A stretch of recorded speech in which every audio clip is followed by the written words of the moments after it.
সবাইকে স্বাগতম আমাদের আজকের আইসিটি ক্লাসে। আজকে আমরা যে চ্যাপ্টার নিয়ে আলোচনা করব সেটা হচ্ছে ওয়ার্ড প্রসেসিং। এটা আমাদের চতুর্থ চ্যাপ্টার। এই চ্যাপ্টারে আমরা আসলে কীভাবে একটা ওয়ার্ড ফাইল খোলা যায় সেটা জানবো এবং ওয়ার্ড ফাইল নিয়ে কীভাবে কাজ করা যায় জানবো। তার আগে আমরা অবশ্যই একটা জিনিস জানবো, সেটা হচ্ছে ওয়ার্ড প্রসেসিং ব্যাপারটা কী। তো চলো শুরু করা যাক।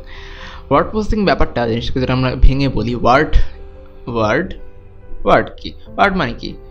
অক্ষর, শব্দ, এগুলোই তো ওয়ার্ড ব্যাপারটা হচ্ছে যে তো ওয়ার্ড প্রসেসিং এক ধরনের সফটওয়্যার যেটা আসলে লেখালেখির কাজে ব্যবহার হয়। তো ওয়ার্ড মানে কি? ওয়ার্ড মানে অক্ষর। আর প্রসেসিং মানে কি? প্রসেসিং মানে সেই শব্দ বা অক্ষরগুলোকে নিয়ে প্রসেসিং করা। তো এই নিয়ে হয়ে গেল আমাদের যে সফটওয়্যার, সেটা হচ্ছে কি আমাদের ওয়ার্ড প্রসেসিং সফটওয়্যার। তো এরকম সফটওয়্যার কি আছে? এরকম সফটওয়্যার হচ্ছে মাইক্রোসফট ওয়ার্ড, এরকম সফটওয়্যার আরও রয়েছে। ওপেন অফিস রাইটার নামে আরও কতগুলো সফটওয়্যার রয়েছে।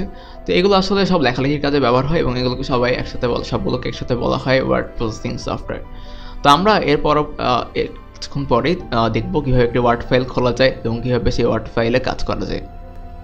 তো বন্ধুরা, আমরা যদি এখন শিখতে চাই কীভাবে একটি ওয়ার্ড ফাইল ওপেন করতে হয়, তাহলে আমরা যে কাজটা করতে হবে, কম্পিউটার থেকে প্রথমে মাইক্রোসফট ওয়ার্ড যেটা আছে সেটা আমাদের ওপেন করতে হবে। তোমাদের বইয়ে মাইক্রোসফট ওয়ার্ডের 2007 ভার্সনটি ব্যবহার করা হয়েছে। আমি এখানে আপাতত ওয়ার্ড 2016 এই ভার্সনটি ব্যবহার করব। তো এখানে ক্লিক করার পরে দেখা গেল ওপেন হয়ে গেল, তাই না? এখন দেখো এখানে অনেক অপশন, আমরা কোনটা চুজ করবো? আমরা আপাতত একটা ব্ল্যাঙ্ক ডকুমেন্ট বা ফাঁকা ডকুমেন্ট সিলেক্ট করলাম।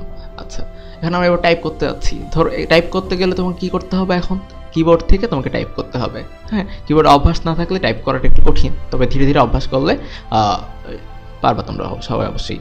আচ্ছা, তাহলে ধরো আমরা টাইপ করলাম দ্য কুইক ব্রাউন ফক্স। তোমরা হয়তো খেয়াল করেছো আমি মাঝখানে একটু গ্যাপ দিয়েছি। এটা গ্যাপ কীভাবে দিলাম? আচ্ছা, এটা জানার জন্য যে কাজটা করতে হবে তোমাকে, তুমি যদি গ্যাপ দিতে চাও, ধরো গ্যাপ দিতে চাচ্ছ, তোমার কিবোর্ড একটা বড় একটা বাটন আছে, সেটা হচ্ছে স্পেস বাটন। এই বাটনে চাপ দিলেই একটা গ্যাপ তৈরি হয়ে যাবে। আচ্ছা, এবার তুমি মাউস দিয়ে এখানে ক্লিক করলা, তুমি এবার পরের লাইনের শুরুতে যেতে যাচ্ছ। তোমাকে এর জন্য কী করতে হবে? তোমাকে এর জন্য কিবোর্ডের এন্টার বাটন প্রেস করতে হবে। এন্টার বাটন প্রেস করলেই ঠিক পরের লাইনের শুরুতে আমরা চলে যাব। ওকে, এবার দেখো আমরা ধরো এখন একটা বড় হাতের অক্ষরে কিছু লিখতে যাচ্ছি। তাহলে এখন যদি আমরা লিখি জাম্পস, যদি বড় হাতের অক্ষর দিতে চাই, আমাকে লিখতে হবে, আমরা যে কাজটা করতে হবে, কিবোর্ডে শিফট বাটন চেপে যেতে চাপ দিতে হবে। এই দেখো বড় হাতের যে চলে আসলো। বাকিটুকু আমরা লিখে ফেলি ব্রাউন ফক্স জাম্পস। গ্যাপ দিতে হলে কী করতে হবে? স্পেস চাপতে হবে। আমরা লিখলাম ওভার।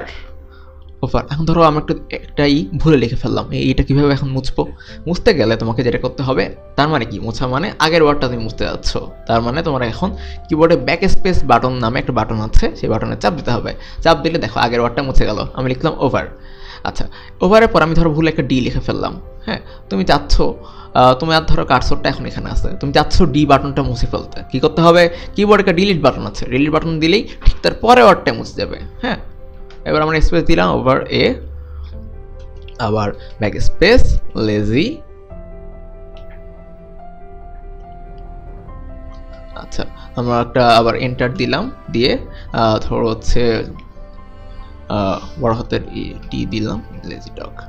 ওকে, তো এইভাবে আসলে তুমি কিবোর্ডের মাধ্যমে বিভিন্ন জিনিস টাইপ করতে পারো। এখন যদি আমরা জিনিসটাকে সেভ করতে চাই, তাহলে কী করতে হবে?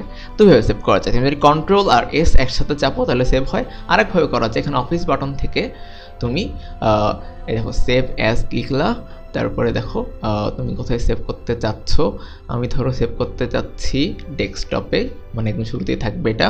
ধরো নাম দিলাম ফার্স্ট ওয়ার্ড ফাইল। এবার তুমি সেভ দিলা, সেভ হয়ে গেল। ঠিক আছে। আচ্ছা, এখন তুমি যদি আবার ওটা ওপেন করতে চাও, তাহলে কি করতে হবে? তোমার এই যে ওপেন লেখা আছে, ওপেন দেখো ফার্স্ট ওয়ার্ড ফাইল লেখা আছে, এখানে ক্লিক করলেই দেখো আগের দিনই আবার ওপেন হয়ে গেল।